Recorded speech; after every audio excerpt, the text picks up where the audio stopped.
यहाँ sporting सगरका football टीमेर पक्षे प्रथम शट नेবেন সন্দীপ টুডু অপরদিকে অভি হেমব্রম কিপার এবং গোল পেয়েছেন প্রথম শট থেকে গোল শুরু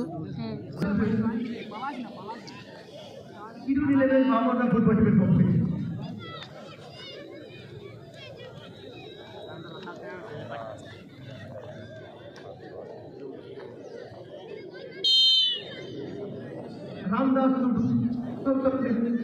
Hero 11 করেছেন নিজের কাম বিশাল বাসকে দ্বিতীয় শটটার জন্য ন্যাসপটিক সরকার কিপার অভিয়ান রম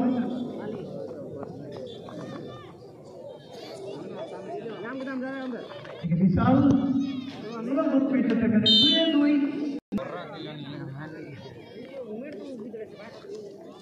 এই মধ্যে কিপার শটটার জন্য Hero 11 বাবররা 2 নম্বর শট ফুটবলের পক্ষে এবং সেখানে গোল পেয়েছে দুটি শট ফলাফল 2-2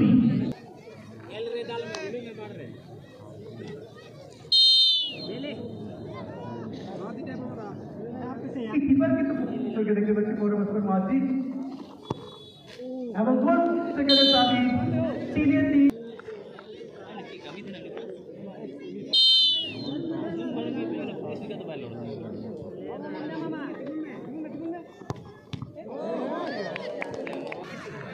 3-3 তিনটি শট হয়েছে অলরেডি 3-3 নেহা স্পোর্টিং সাগরকা এখানে প্রবীর এসছেন শট নেওয়ার জন্য অর্থাৎ 4 নম্বর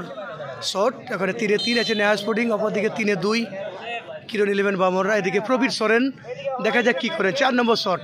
পরিবর্তিত কিপার সেখানে কিন্তু এসেছেন এবং 4-4 হয়ে গেল প্রবীর সরেন গোল করেন সানি এসেছিলেন পরিবর্তিত কিপার 4-4 নেহা স্পোর্টিং সাগরকা পুরুষোত্তম মাহাতো আসছেন 4 নম্বর শট নেওয়ার জন্য কিরণ 11 বামররা যাদের অলরেডি 3-2 কিন্তু অপরদিকে 4-4 অর্থাৎ এখানে গোল করতেই হবে নয়তো কিন্তু টুর্নামেন্ট থেকে ছিটকে যাবেন এখানে সেই ফাইনাল ম্যাচ নির্ধারিত সময় 0-0 অবস্থায় খেলার ফলাফল ছিল পুরুষোত্তম মাহাতো চলে এসছেন শট নেওয়ার জন্য পুরুষোত্তম চলেছেন পুরুষোত্তম এদিকে কিন্তু গোল পেয়েছেন অর্থাৎ 4-3 নেহা 4-3 কিরণ 11 বামররা অপরদিকে 4-4 সগরকা নেহা স্পোর্টিং এখানে আলতাফ এসছেন শট নেওয়ার জন্য যদি সেখানে গোল পেয়ে থাকেন সরাসরি দল চলে যাবে ফাইনালে অলরেডি গতকালকে নেতাজি ক্লাব রক্ষতপুর ফাইনালে জায়গা হয় এখানে আলতাফ কি গোল করতে পারবেন চোখ রাখুন